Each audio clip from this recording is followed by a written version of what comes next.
Call the meeting to order. First up is to approve the minutes from December 18th. Second. Any amendments, questions, comments? Hearing none, all those approved. There's a few citizen comments. Is there anything this morning? We'll roll on then. FYI items. I don't have anything. Any FYI? Old business, preschool, next steps. Looks like we've got some information here. Robert, Kelly. Sure. Did you make okay. Great, so last meeting, I don't know if the public does. well, yeah, there's some copies here. Who wants to? Sorry. For the public as well, there are copies of the budget and the agenda, if you didn't receive those. We were asked, Jessica, last meeting to make some recommendations, do some research in class size and numbers, and to make a recommendation to the board regarding tuition. So you'll see in front of you, just so you know, at the moment, we have two 4-year-olds and 7 3-year-olds, according to our census information, which would make for a potential class size of 9. There's also a staff member who has a preschool age child as of next fall. The class size, I used the State of New Hampshire school approval standards, which of course don't have standards for preschool. However, I used the kindergarten number, which requires 50 square feet per student. The library space has 500 square feet, so that would accommodate 8 to 10. If we were to use an old wing classroom, which are the ones on the far end, they're about 600 square feet, so that could accommodate between 10 and 12 students. So I recommend we set our number at 10, and then depending on the number coming on the following year, we can decide which room we need to use, also considering the needs of the kindergarten through 6th grade students as well. In terms of priority, we decided that 4-year-olds would definitely be enrolled first and followed by 3-year-olds until that maximum number would be reached. However, any identified student would be guaranteed a spot if the IEP team had made the recommendation that it was a suitable placement for that student. And then students from previous years would have priority. So if we were getting more than 10. We did a survey of the tuition. You'll see there's a chart of the comparables there, what Little Fuchsia, Mountain View, Bartlett, and Waldorf were charging for a 5-day kindergarten program. We recommended we set the tuition at $6,000, which we felt was fair and being comparable. Actually, a little bit more than most everyone except for Waldorf. And the FYI on the before and after care would be at a cost of $6 per hour paid by the parent. Any questions or comments? I do read that. We done it? That's everything. So I guess my We're asked to figure question out. would be, let's say if you've got 10, it's going to be 10 for next year. Let's say you moved into a room that square footage wise, 10, and the family moved in with 3 preschools. Would we have to move classrooms or the waivers we could get to get us through the year? What would happen in that instance? I would be moving classrooms around after they were established. Excuse me, they can't hear you because you had your hands up.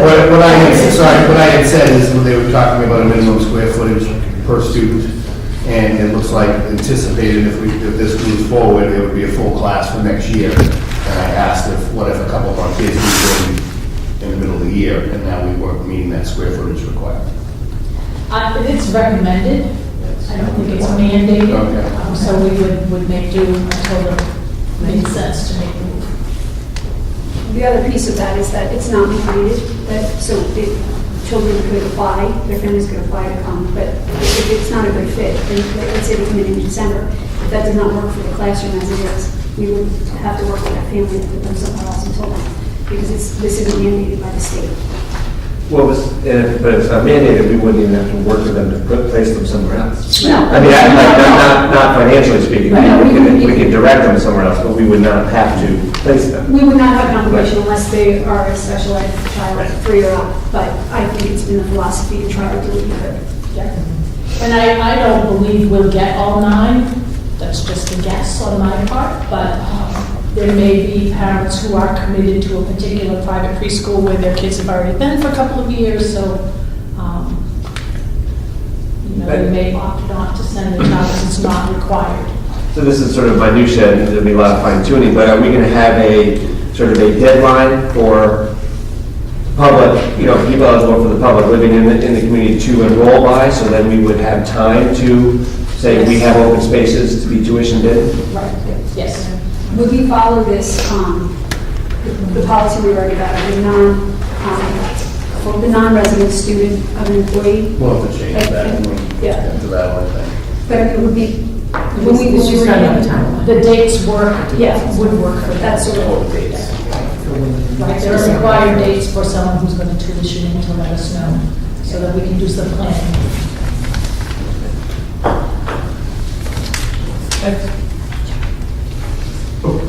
Sarah Thomas, I'd like to know, in the research that you've done, I've been doing a little bit, and I have found that if parents aren't, what do I want to say, involved with this 3-year-old pre-kindergarten, and working with the teachers and so on and so forth, that the outcome really isn't any different than it is if they didn't go to a preschool. How much research have you done, and has it been in effect for 3-year-olds in the public sector? How they have done, if it's been a great, we have a pretty good teacher-student ratio as it is, and I feel that asking the taxpayers to take on the burden of doing a preschool, when we did a big financial support to Children Unlimited, who provide us, if we have testing done on our children, as you said, special needs, or I don't know how to, I don't want to misword it so I offend anyone, but we already have programs, we give to this organization on a yearly basis, and they had a major rebuild of the building, and they have all of the teachers and persons responsible. What is it going to do if the SAU 9 starts a preschool program to these programs that are already in progress, whose parents are paying money and has some skin in the game, so they make sure that their students have it? Because having spoken to some of the members of the board as well as other community members, it just seems to me that you're asking the taxpayers who live here as well as the second homeowners to take on a responsibility, and I just don't see that you've told me any proven facts that say that, we should do this, number one. And number two, I have a great concern for the schools that you already have down here, plus Children Unlimited. You're talking staff reduction for some of these people who are taxpayers who live here in the valley, and they're going to lose their jobs, and possibly their insurance, and so on and so forth. So I have great concern, not only for the children, in making sure that they get a good education, but also for these families who may end up losing their jobs because we're saying no. And I've not heard people say that they've been unsatisfied with the preschools in the area that they're paying for, or that we're helping to pay for through Children Unlimited. That's a really multi-layered question on a lot of fronts. And it is good, if you allow me. Sarah, so we've been addressing all of your concerns all along the preschool issue that we've been looking at. All of your concerns are very valid, and we've taken a hard look at all of them. I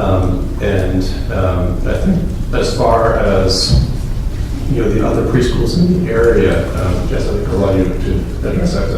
Some of your, where you're going with that, you're not all off again.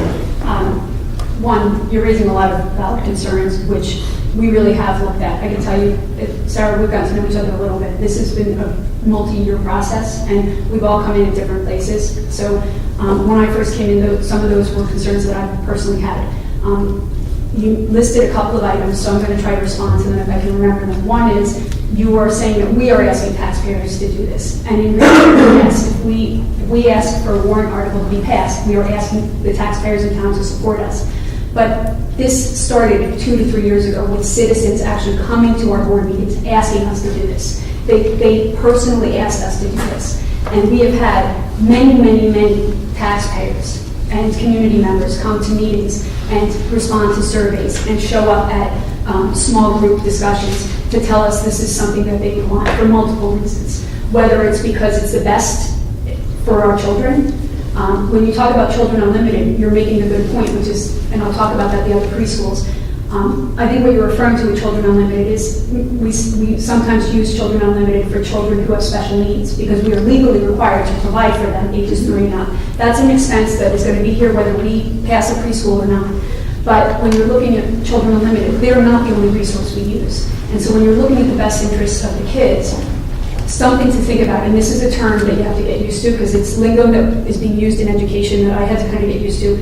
There are integrated preschools, there are public preschools, there are private preschools, there are all different kinds. One of the things that we were trying to do is look at what we've tried to do is look at what we've got, and we think that we have the best opportunities for kids in town. In the end, it looks like it's going to cost us less per capita if we do it in-house, and we can also do it the best. So we've been asked to do it. When you look at providing the education, we're willing to stand up here as 5 board members, I think, and say, we think we are able to do this the best for the kids that we serve. You might disagree with that, and that's okay. The other piece here is that parental involvement. And we've talked about this, because this is an issue that I personally is near and dear to my heart, because we all have different levels of what we can or want to do as far as parental involvement goes. The reality is this, the research bears out that whether or not a parent is involved or not, early intervention changes children's lives for the rest of their lives. Whether they are better socially, even in preschool or early age, whether they are able to sit still in classes earlier on, whether they get the intervention they need, right? Something, you know I'm a homeschooler, you know I'm all about choice, but what we know is that sometimes kids are falling through the cracks because their parents are not involved. And we have a duty to those kids too, even if we're not happy with how their parents are behaving. And so one of the things we're finding with preschool is that someone might notice something earlier and respond to it. And in the long run, what we do know, even without that parental involvement, is that from a law enforcement perspective, as someone who used to work in law enforcement, we keep kids out of jail. We make better citizens. We're not just making better kids, we're making better people in our communities down the line. And I know this is kind of a long diatribe, but I wanted to kind of cover some of your questions. And if you want to follow up research, let me know, because I did lug around my binders for 2 years, but I pared down a little bit. And I can tell you, I was suspect of all this stuff. I was like, law enforcement, really? I mean, district attorney after district attorney has come out and said that. Employer after employer has come out and said that. Even the Fed came out and said, from an economic perspective, it is worth it now. It hurts to pay that $10,000 a kid or whatever it is, but it is the long sight, the 2 marshmallow plan that we're looking at. So that's my 2 cents on it. And it was well addressed. Yes. I would say, Sarah, that one of the points you made about parental involvement and classroom size is valid, though. I mean, the data doesn't necessarily apply to Jackson because of the size that we are. And the point about we have small classrooms all the way through 6th grade, that is probably just as important as getting them at 3 and 4 years old as well. So it's a very valid point to make that. But I also look at it as an investment in the future of education in Jackson and our school. The reality is that preschool is probably going to be part of public education sooner rather than later. Conway's probably going to have it soon. Bartlett will probably have it soon. And if we don't, we're not going to attract young families to Jackson. And I'm not going to sit here and promise you that if we build a preschool, we'll attract young families to Jackson. But if we don't, I know we're going to be attracting less. Whether that will help us or not, I don't know. But in the long run, and where our taxes are going to be, if we don't attract young families to the town, our taxes are going to go up over a 10, 20-year cycle. It's important to attract young families. But I think to say that we're doing it because we want to lower our expenses later on down the line, I don't think it's valid to say that that's something that we're really accomplishing here. We might, because we just don't have the data. If we had 200 kids in our school system, then sure, the data would say that, hey, we do this for 3 or 4-year-olds now, and by the time they're 18, we will spend less money. But because we have such small classroom sizes, yes, we do accommodate some of that through the years. So to me, the data that you're saying, does it back it up? Oh, it does. But does it really apply to Jackson? Probably not as much as we want to use that argument to say. So I guess what I'm also asking, Sarah Clemens again, is that do you have any data in your folder that says that some school somewhere has tried this with something similar to our size, that it's proven that has made a tremendous difference in these children? Is there where in New Hampshire, for instance, when I was looking online, I have not seen anything that has convinced me that in our small community, in our small school, that our children don't get a good education here, and the small classrooms are for them to be ratioed out teacher children. That I just don't understand why we can't wait and have more information on this to prove that we really need in our small community, because we have a different set here than they do in Violet, than they do in Conway, and so on and so forth. I'm just saying, is it really necessary that we do this year, that we couldn't do a little more research, get a little more information on whether or not it's proven? And again, I'm going to go back. I have no control whether you have 5 kids, 2 kids, or 3 kids, or whatever. I have no control over whether you spend time with your children. But I have to tell you, at my age, I'm a little concerned that as a board and as community members that live in the community, that you anticipate that myself as a senior citizen should, because a family decided to have 4 children, have to work or not work or whatever, that they feel I should take and provide an education for 3-year-olds. And I do have to tell you, I really have looked, and it really hasn't convinced me that in a small community like ours, that is going to make a big difference. And that one factor that I'm still going to repeat to all of you is, here we are, we're discussing it. How many preschool parents are here tonight? Or how many have attended, and I haven't attended all that many board meetings either. But, I go to the school and I hear people don't attend PTO. People aren't involved in this, they are not involved in that. And that says to me, if the parents aren't going to be involved, and I'm the old grandmother here that's coming and trying to understand so that children get the education that they should, and I feel we deliver that. And I just, some consideration has to be done to the taxpayers. You say it's not going to increase it much, but since 2011, my taxes have increased 24%. And that means something to me as a senior citizen. And again, if I felt you weren't educating the children that live here in Jackson in an appropriate manner, I'd be the first one to be on your case. Because my children went to the school system and had a great education. And I want the same thing for anybody who's here as a parent. But again, I have to say, somewhere you have to look your neighbor in the face and understand. They're not making a 3% raise. They're not getting their health insurance. They're not getting benefits. And you're asking us to pay for this. And again, if I felt the children were not getting the good education, I would be the first one to say I'm all for it. But you haven't convinced me that this is needed in Jackson. Thanks, sir.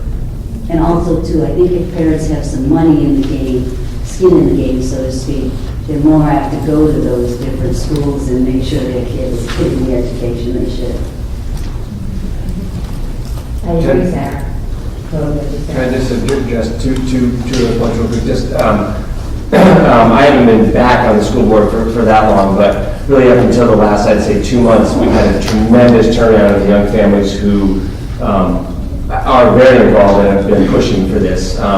And frankly, they were here every meeting for many for a long time, and I think they're probably taking a break until the actual vote comes in the turnout.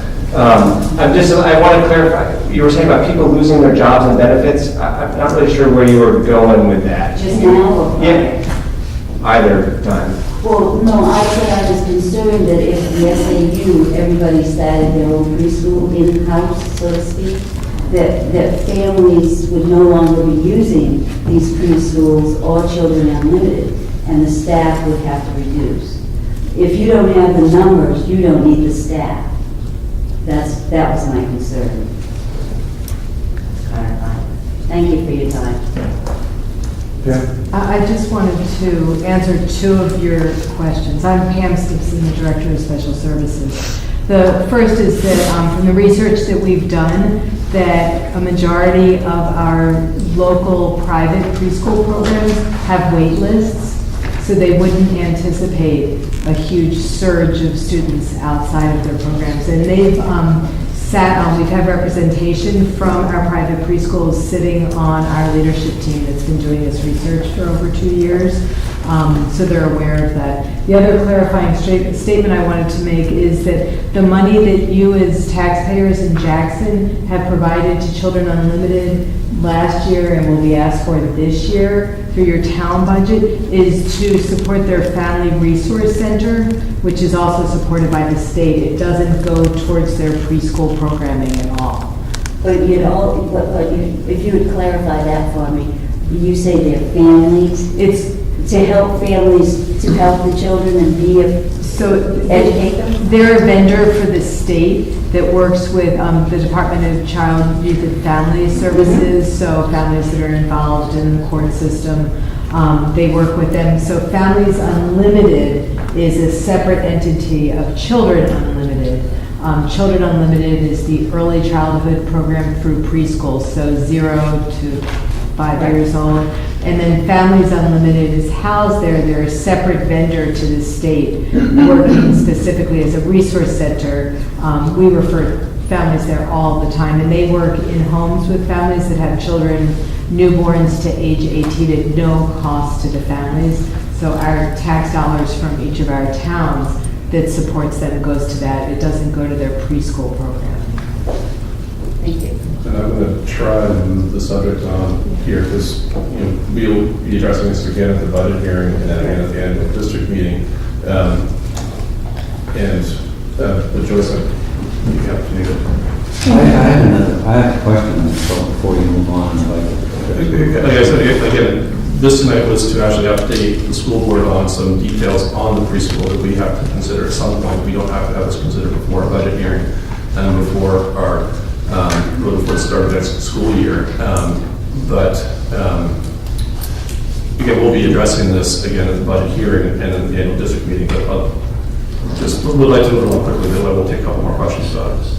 Joyce, I'd like to know if preschool children of preschool age in Jackson do not attend a private preschool. I mean, are there children in Jackson that who are 3 and 4 years old, not ready for kindergarten, but who do not go to a preschool at all? Did we know that? You have that type of information? It's not the kind of information we could discuss here at our meeting necessarily, but anecdotally, yes, that's happened in Jackson. I suppose can't say whether that's because of finances or is that the type of thing we cannot say that. Well, again, so preschool's not a mandate in the state, so parents are allowed to choose what they do with their children, and we have a public option for preschool in Jackson. Parents don't have to send their kids, so it's going to be at the option of parents, and always will be. But we don't ask incoming. We know that there are children who have not had preschool when they come to kindergarten for a variety of reasons, and we don't ask the parent, why didn't you send your child to preschool? We just take them from where they are. My point is that if it were free, or if it were a public preschool here in Jackson, they would send the children, but if they have to pay to send them somewhere else, they do not. I know that's just something I read. I'm sure you don't truly have that information, but I don't know if you might have a census of whether children in Jackson, there's somebody who doesn't go, and who would it, public preschool concern. Okay, I have a question, Bob Mooney, about the $6,000 for student tuition. What kind of empirical data drove that number? And also, does that include bus service? So the bus service we're not going to offer for preschoolers at this point in time. And let Chester get addressed. Do you want to talk? Yes, sure. So I don't know if you got a copy, but we did comparables. We did all of the, well, not all of them. We did 5 of the local preschools and compared to that, and also looked at the per pupil cost based on the staff salaries and benefits would equal $92,600, and then taking out the startup costs, which would be ongoing over the years. We used a supply number of 2,500, so when you added those two together and divided by an average of 10 students, you came out with around $6,000, between $55,000 and $6,000 for a per pupil actual cost of just, that doesn't include custodial and all the other things that we already have in place.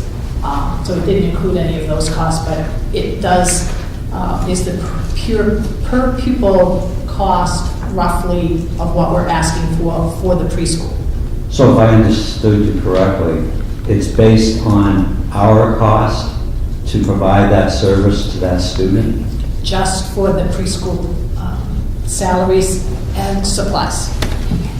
But the student is out of the area. It's not even in Jackson. These are out-of-town students.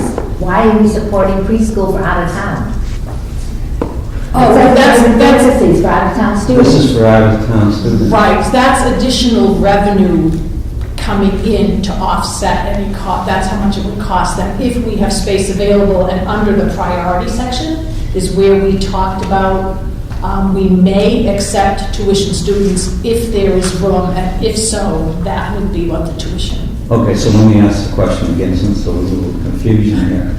So that $6,000 is based on what it would cost the town to provide that service to that student, to that out of Jackson, right? Right. Again, why are we supporting preschool for an out-of-town student? You're not. Right now, we're not. It's written right there for out-of-town students. Well, we were charging them $6,000 tuition. They would pay us, if there was space, they would pay us the $6,000. There you go. Oh, Yeah. so the way I Tuition. I'm sorry. And I think to be fair, we're not looking to charge tuition to really offset the costs. And in fact, it looks like the first year would be up, we may not even be able to accept any tuition kids. So we're not looking at that as revenue to offset the costs and let them go to the tax Thank rate. you. And just as an aside, this goes back to, there are so many aspects to this that it ended up making it a compelling path to choose. But something that really opened my eyes was when we did comps and we looked at the other preschools and what it costs to provide a good education. What we know is those private preschools, they've got boards that are asking the SAU to take over. I mean, in Bartlett, right? I mean, the Bartlett Pre-K came to you because they spent so much time fundraising. And in fact, I sat on board of the Lilliputian School. We didn't pay our teachers fairly.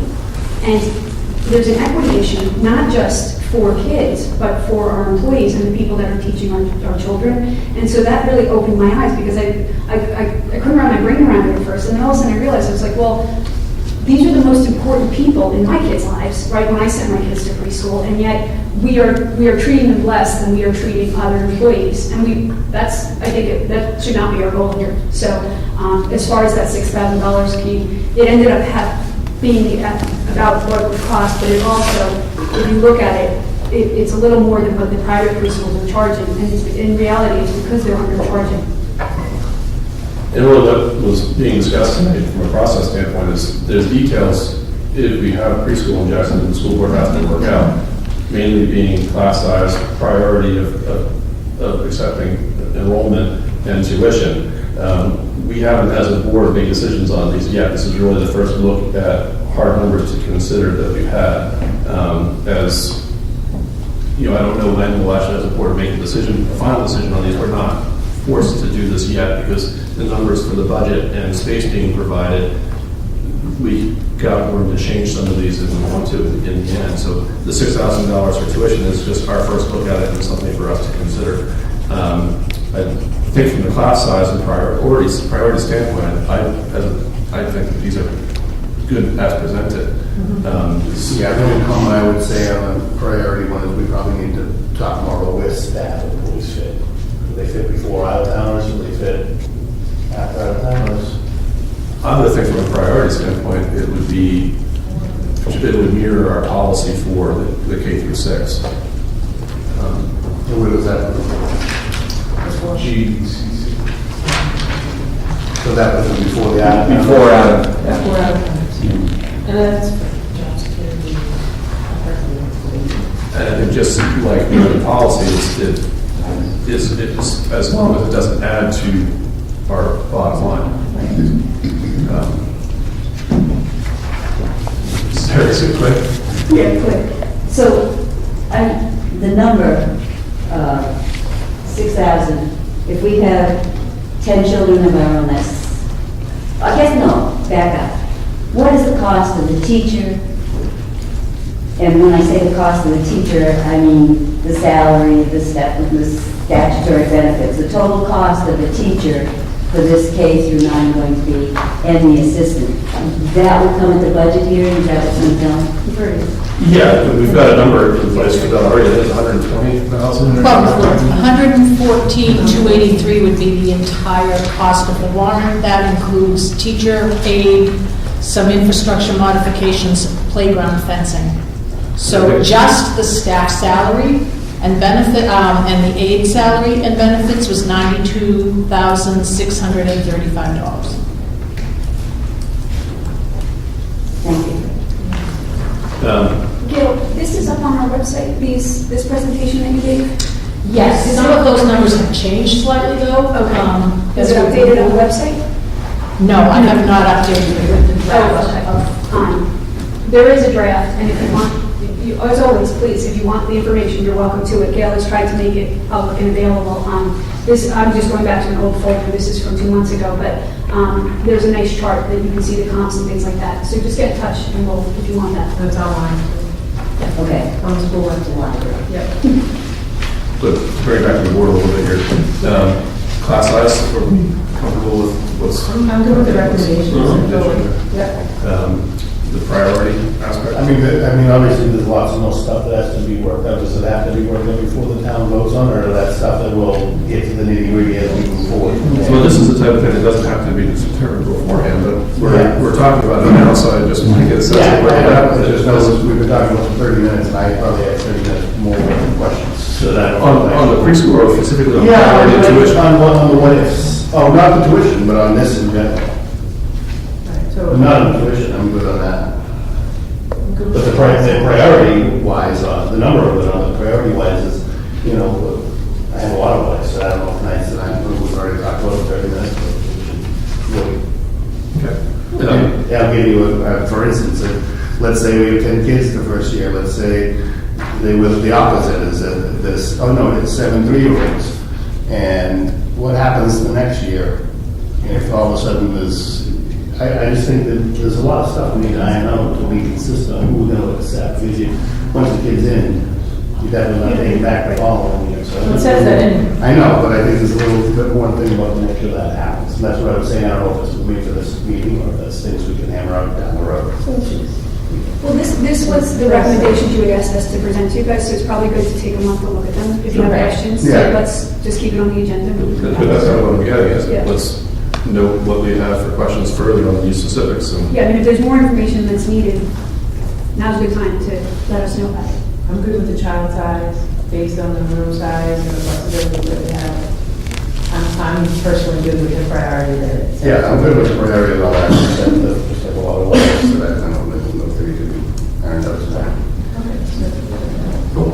We'll move on to, anything on the Bloomfield? Just an update, quick update. John McDougal of HEB and Chris Doctor have finalized the plans. They're sending us over a stamped plan that can be submitted for the building permit. The students and the teachers are starting to call people to get, someone had asked us to complete a budget breakdown specifically, so they're working on that. They're calling around and getting prices, and we'll have that for us hopefully by next month.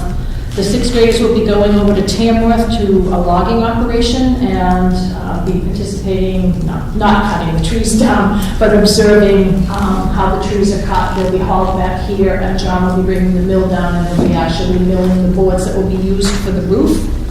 And we've gotten feedback from Todd Crane from Rotten Rock regarding the different types of piers that we can use for footings. So that's the work that's been done since the last report. So I just have one question on the piers.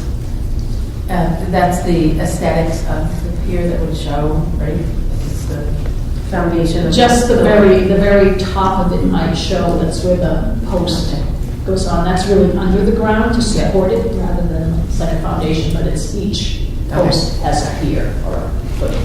Thank you.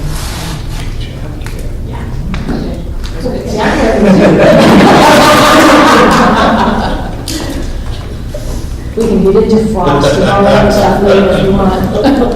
Only if it gets you excited. The sixth grade issue does nothing tonight that I think we need to. I do have an update from Bartlett though, on the tuition price, if you want that. Sure. Okay. So it will not be different than the 7th and 8th pricing. So they're not gonna offer us any discounts. Do you want the number? 23.3, I think. Yeah. Is that exact, 23? Let's see. Becky, what's the? 23.6, or 23.6, is that sounds more like it, but.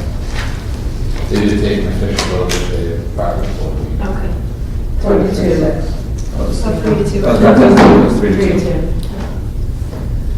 Not on the number, just on figuring out to offer a discount or not. Right. If we send more. So basically, the policy, the contract for sixth graders would be, it would be. the Same price, no, same same thing. thing. Right here. It's not dry to roll, right? Words change also. Yeah. Jackson student mentor coach.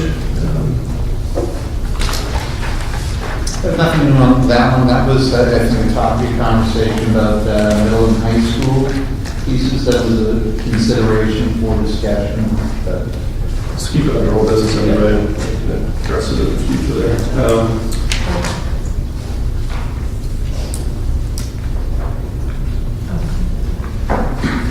Was there anything on the, there, so just? no, that was just a request from you folks to be aware of those, I think, in relation to the preschool policies. And just a reminder that the admission of non-resident student employee, the first student $0, and then if there's a second student or more students, it would be $2,500 charged to them. Any instructional issues tonight? I have none. And personnel actions, those two.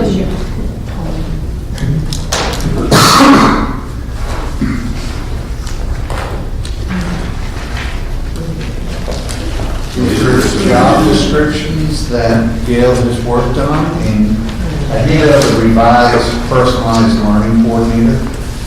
Those were addressed during the budget presentation last month.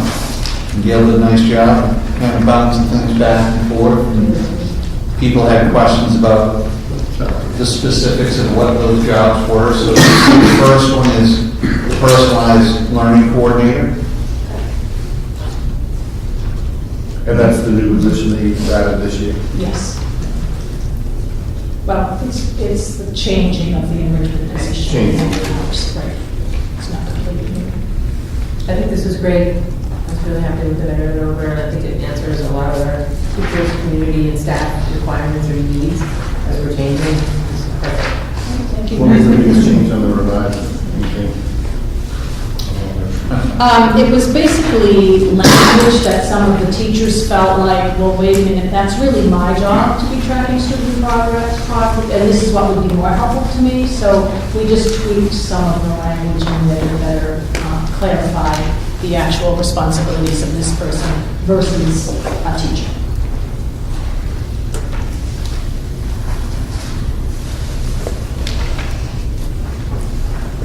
Any more questions on that? First one? Is that online? I have an copy here. I don't think it's. I I don't think we put job descriptions online, do we? Doesn't have to go online? We will look it up. Let's say you have something general as a teacher. So Sarah, these are job descriptions. This is the type of thing we typically But put if on. we're getting a new position and we don't know what it is, then, you know, how do we? Well, it's not a new position. Gail clarified that. So it's just changing the name of the current position and the roles involved. But is it- So even if we had new positions, I don't think we'd be putting the job descriptions up online for any particular reason. Certainly, if we're creating a new position in the school, we would have to argue to the public why we're doing that, but that's kind of outside the job description piece of it anyway.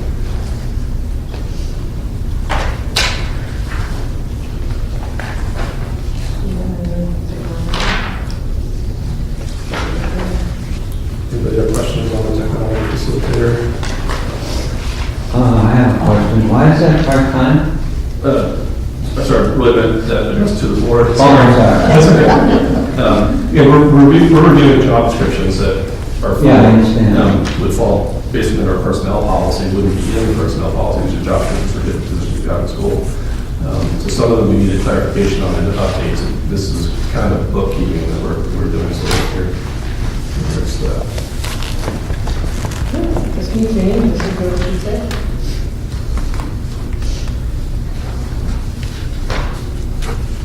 There's no Snapchat. But certainly, if someone has a question as to what a position is in the school, you can certainly contact the board member or contact the school and ask. Well, let me rephrase the question. Would you be able to comment why technology facilitator is part-time? That's all the staffing requirements that we That's all we need need. this time. It's just a small school. If Gail were to recommend that we wanted a full-time person, we would take that under advisement, but right now, we don't need a part-time person, so we're trying to save our pennies where we can. It's a major part of each teacher's job. And then this is the person that's facilitating between them. So in order to keep costs down and do what we can do, you know, we have multiple staff that have wear many hats. So this is one piece of his work. So we're trying not to expand unless we have to. We no longer have like a computer room where kids go out. All of the technology is in the classrooms. And so this position just supports the teachers in finding new apps that they can use, new websites that would support student learning, connecting the technology, work with the curriculum. It's just a consultant to the Can I just teacher. follow on? You got me thinking there. So are students in Jackson required to have connectivity from their home? We can't require them to have connectivity from their home, no. Do all students in Jackson have connectivity from their home? Not according to a survey that we did 2 years ago. We had a few families that don't.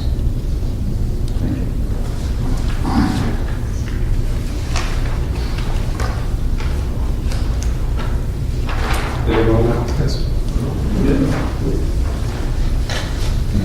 on the instructional paraprofessional. I included this one because 2 meetings ago or so, some folks that are on the budget committee questioned, do we still need to have a building paraprofessional or an aide in the building? So I developed the job description just to help with that conversation. Thanks, Gil. And Gail, this is a full-time position. Yes, it is. So you're just following up, supporting the back, saying, yes, we do still need one, and this is why. Yes, and here's what that person does. I think people are really clear on the many responsibilities for that position.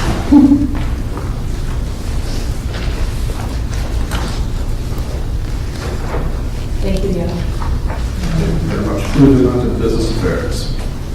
Budget. Any questions on the budget? Whatever, afterwards.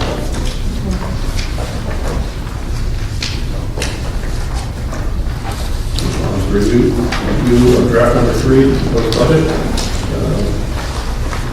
We have a pretty solid number on that now. We have solid number on the proposed budget now. Yeah, so if you want, I can kind of give you a brief overview again. Since the last time that we met, and again, there are extra copies of the budget on the front page there. So if you go to the first page, the only reductions or changes since the last time that we met was we adjusted the fuel costs. So that was the only change from last time to this time. Actually went down a little bit. So the summary page, the overall budget is up $37,735 or 1.48%. And then on the summary of proposed increases and decreases at the bottom of the page, and this touches base on some of the job descriptions that you just approved or accepted. Remember that that includes all performance for continuing staff here, administration, teachers. The increase of 0.3 teacher, that's that personalized learning coach that you just saw. That was that enrichment position that has transitioned to better meet the needs of the students here. Technology was addressed and it was increased from 8 hours a week to 14 hours a week. So that's in the budget. So those do get addressed with the changing needs as well. And then world language, the hours increased by 1 hour for the week, per week. So with all of those pieces, your salaries increased $36,000. Your health benefits are down $15,803 from the previous year's budget. So even with the 6.97% increase on this year's current rates, it's still significantly less than it was. And the reason for that was because we went out and did some shopping on health insurance. So last year, because we budgeted at this time of year, and then we went out and did shopping, there was a significant decrease in the premium costs. So even with the increase of 6.97%, it's still $15,000 less than the previous year. And then you'll see some of the other benefits. If you go down to the next page, page 2, special education is down $11,000, and again, that's changing needs of the population.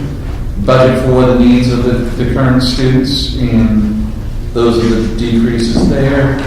Tuition, you'll see middle school tuition is down, and then high school tuition is up. And remember that tuition contracts fluctuate based upon your equalized valuation and your average daily membership. So some of those pieces do affect that. So the overall tuition that Jackson's paying out between middle and high school is up $2,355. The maintenance, you'll see most of those are decreases. And the exceptions of contracted services, grounds is up about $2,740. There's some seal coating, I believe, that's taking place at about $6,500. So that accounts for the bulk of the increase, but overall, again, down $4,700. The bottom of the page, you start seeing some computers. And then the last page, you'll see, as we move towards competency-based education, Yale did put in staff development and curriculum development monies, so that's up about $5,000. The SAU share, remember that's 50% equal evaluation, 50% BBM, that's up $10,000. And then you have just some different pieces along the lines, bus parts and tires are up a little bit, and some equipment changes as well. That accounts for the $37,735. If you want, we can continue through and then go back to the specific lines if the board would like to. But if you could flip to, it's right before the revenue sheet. So if you can flip almost to the very back at the end of the lines, you have your reserve funds.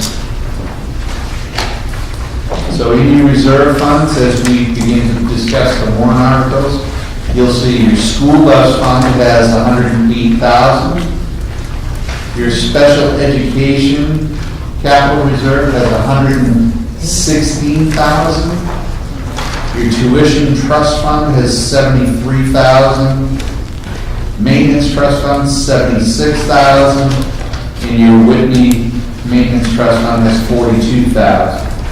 So assuming there's no catastrophic event, Jackson's in pretty good shape with regard to their reserve funds. Any questions from the board on that? Okay, we can move to the revenue sheet, which is the next page. And you'll see for 18-19, unencumbered balance, that's the end of the year balance estimate.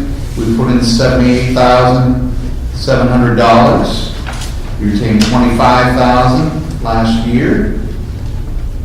Kindergarten aid.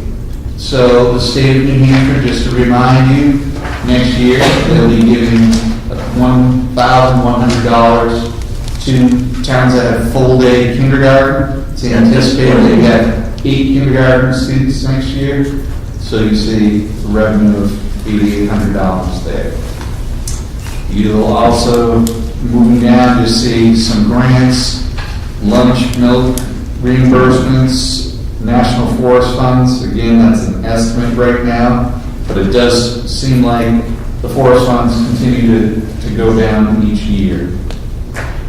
Revenue from local sources, you will see summertime tuition, $4,000, rental of the facilities, $3,000, contribution of the trust fund, $9,000, your selling of the regular lunch and milk, $8,500, and then you'll see down at the bottom, you don't receive any adequacy money. The state education tax is there, your district assessment, $1,522,991. If you flip to the next page, that is your tax rate.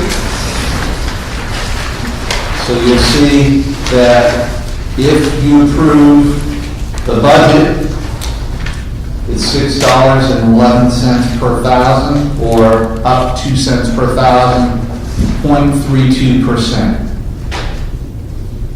We recommend the warrant articles, if those get voted in for the public preschool will be 29 cents per thousand.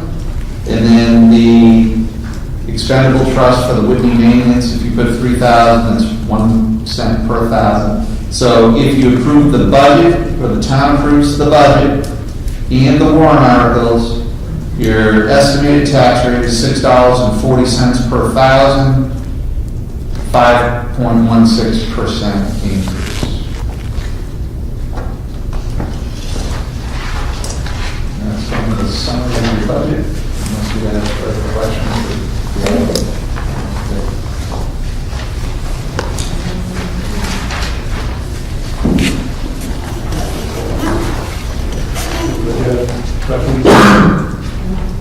They're not. budget that we're preparing to forward to the budget hearing. We wait till that evening, right, to probably. No, tonight you should recommend a number for the budget when we get to the warrant articles. It would make sense for somebody to make a motion to carry the overall budget forward, place it on the warrant for the hearing, and then take a vote whether the board recommends it or not.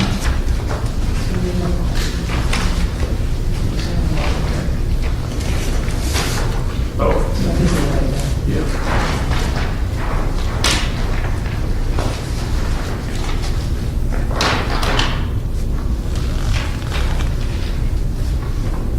Ready to do that? Yeah? So we can go to the warrant articles hearing and read those and So Article 1, we did see the school district will vote to raise an appropriate sum of $114,283 for the purpose of establishing a public preschool in the school district of Jackson to be housed at the Jackson Grammar School. Entertain a motion to focus on the article. well, it's already there, but this is whether the board votes to recommend this article or not. Vote? All those in favor? All in favor of recommending? All those in favor of recommending? Yep. Opposed? Just for the record, I'm only opposed to, I think we could have done a better job of sharpening our pencils on that number.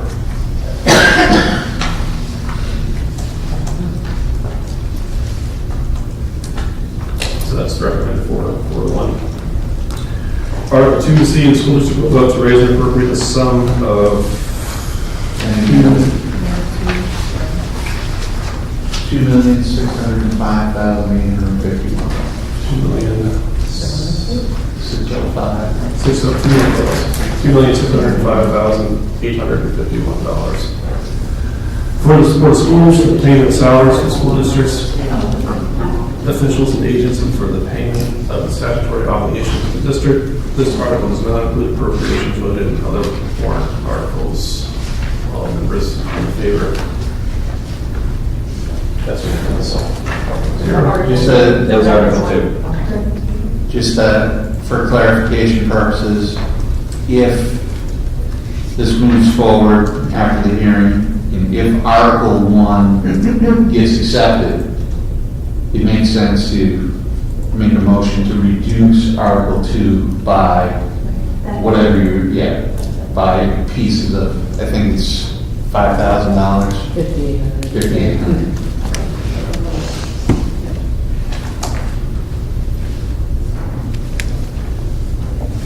I will arrange for someone on the floor to do that. Keith Nave. Special guest speaker. Article 3, to see the school district will vote to raise and appropriate the sum of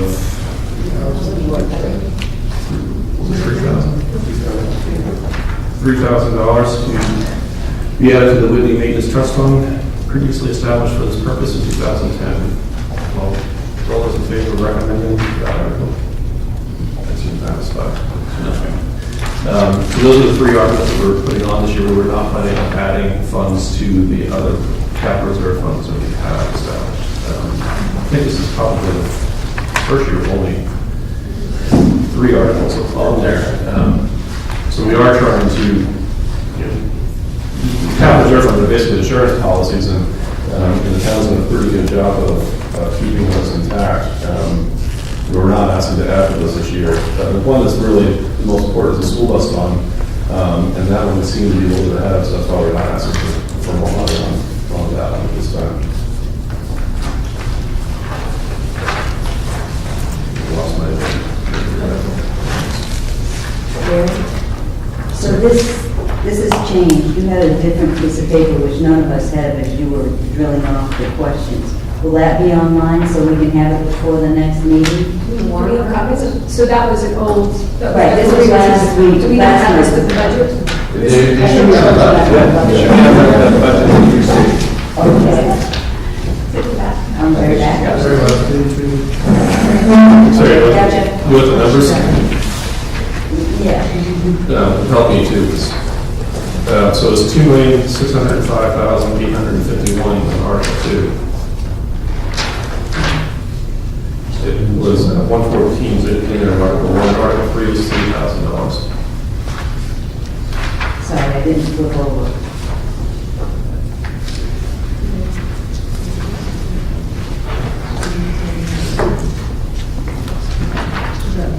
Yeah, it was, on the back of this. That brings us to the interlocal trust. Yeah, what the interlocal trust has done is they're saying in order to have a guaranteed guaranteed price of that 6.97%, they're asking us to sign a letter of commitment to them. It could go down, but it will not go above that at this point. So You can move the letter just the next week. there's just one week, correct?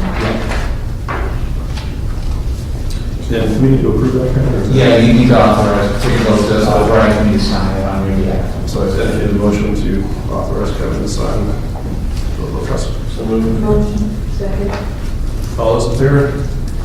It's unanimous. Administrator reports.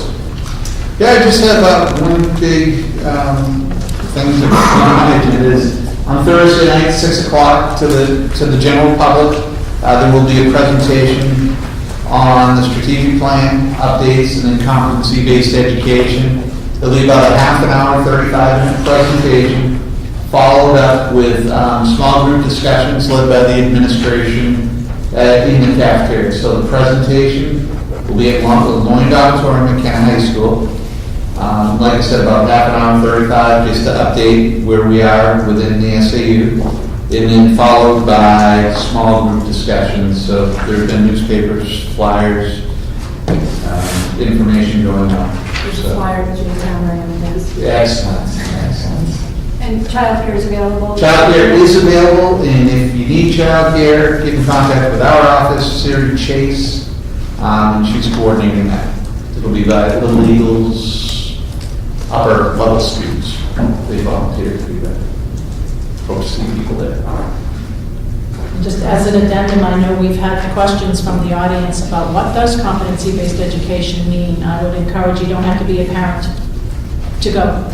So please feel What free time to of join us. the meeting, please? 6 o'clock.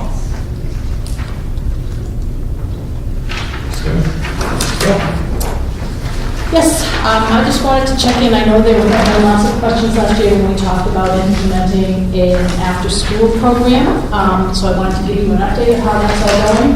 Mondays and Wednesdays, we have after-school opportunities for students. It's been very well attended and I think well appreciated by families. This is a breakdown of the subjects that we've offered, the teacher or person who's been in charge of it, and how many students have attended each time. So you'll see, we generally needed to cap the numbers at 15 or 16 if we're cooking or doing crafts. We need to keep the ratios fairly low. We have on a couple of occasions had waiting lists and had to move kids into the next group, but they have been really well attended, and the staff has done a great job of stepping up and offering things. And as you'll see, Chief Purley has volunteered some time, and we've had some community members come. Sure it's not Chef Early? Chef, it's Chef Purley this session. I think this is his third session. He did the craft, you should have seen him making crafts for the Christmas tree. And for a number of those, there's a cost associated that caregivers are providing. Every child pays a registration fee unless they have a need for a scholarship. Will we be adding that to the budget? We don't have any data to know what types of money to add, so next year we'll have some feel of, a little bit of income to us. Thank you. That's great. Great, thanks, Gail. Back to citizen comments.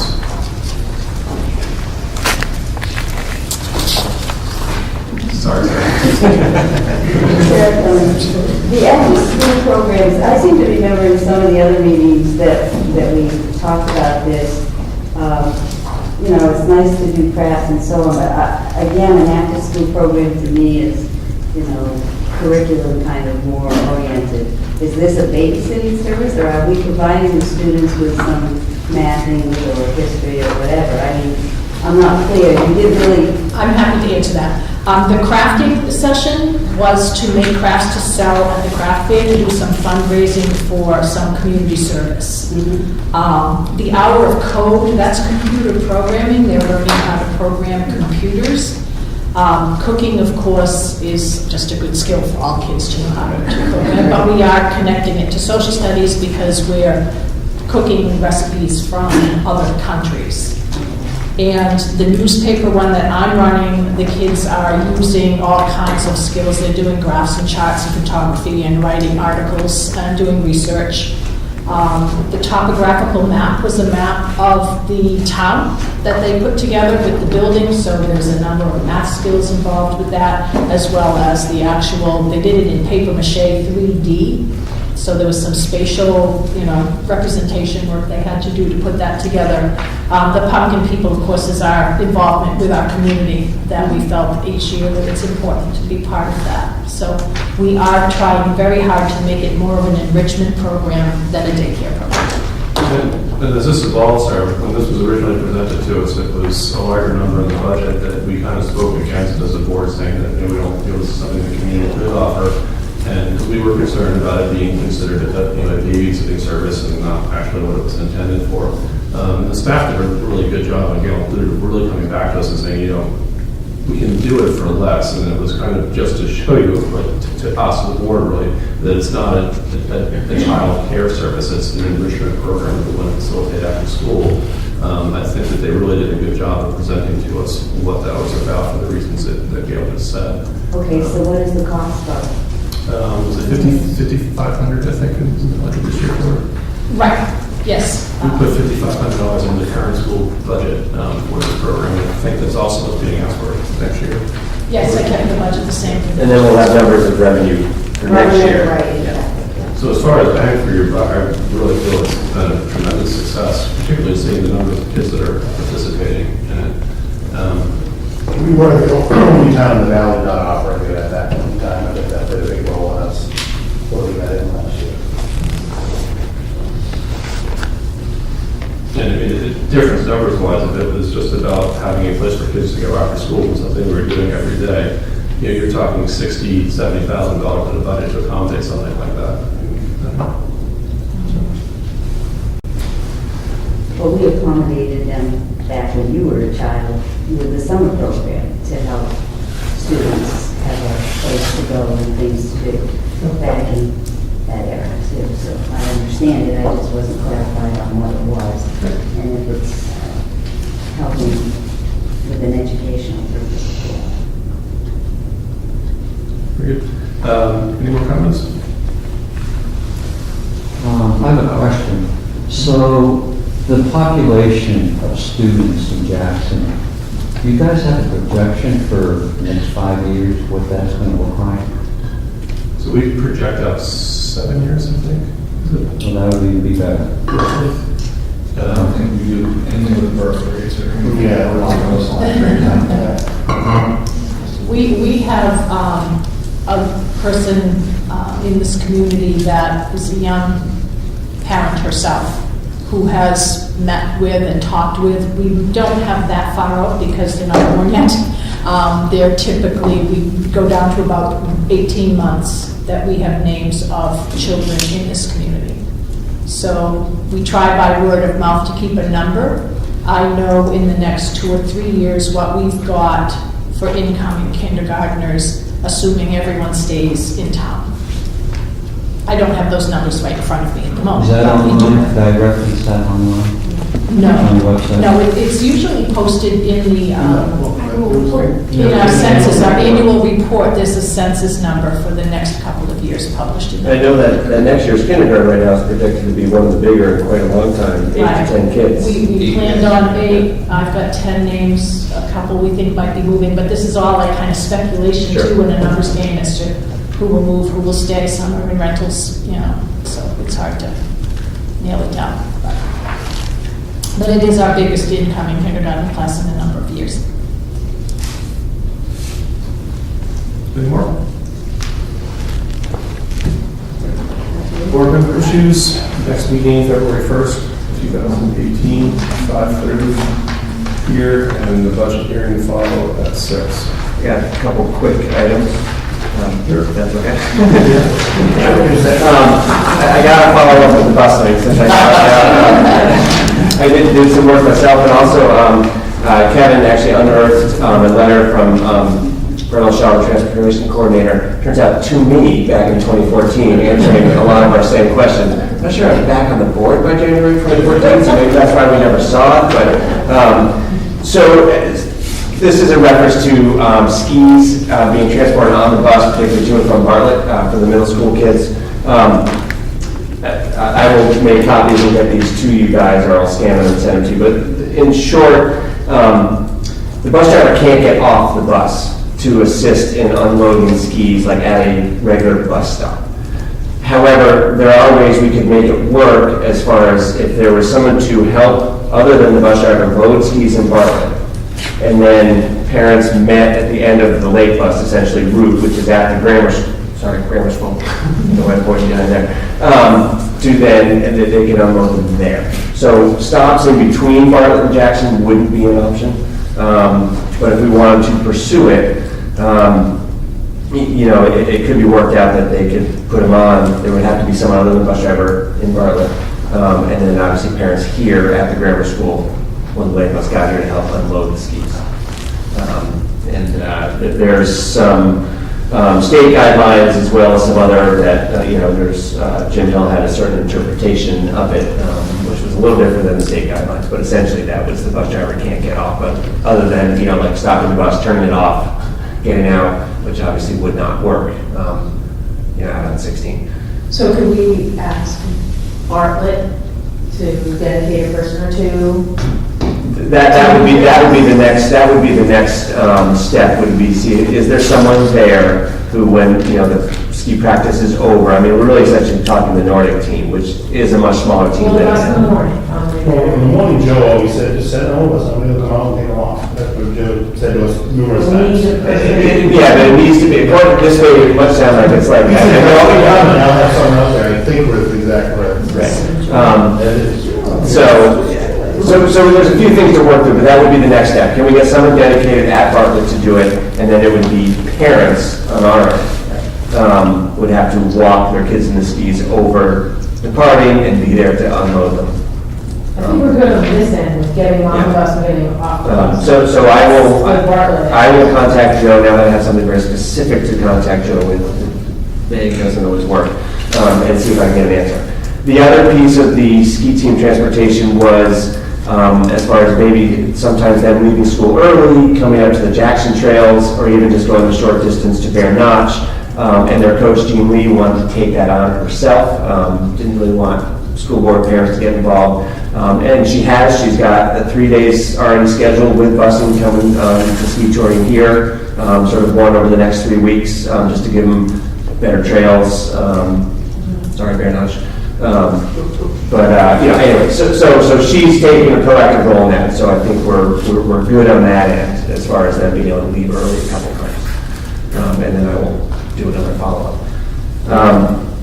My other item, I know we have been speaking of, and some people, some citizens have been wanting us to kind of take a stand on this vote coming into New Hampshire state laws about people being able to use monies towards going to private schools and SB 193. The SB 193, thank you.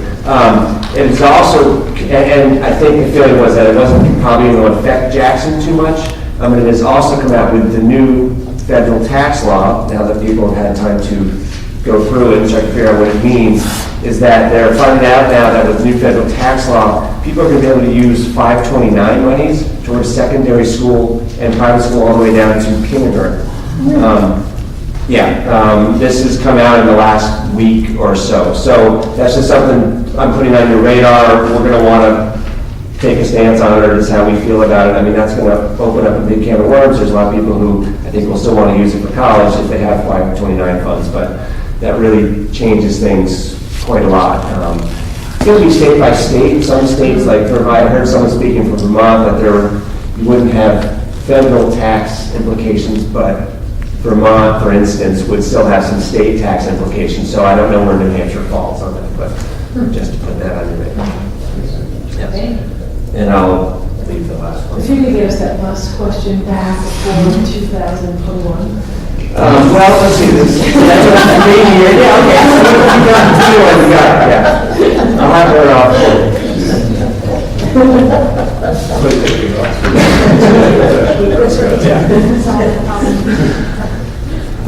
Anything else? Yeah. Just, so it was 5:30 good for that, or we just recess until that? So we did last year. Recess, go back into the close. Entertain.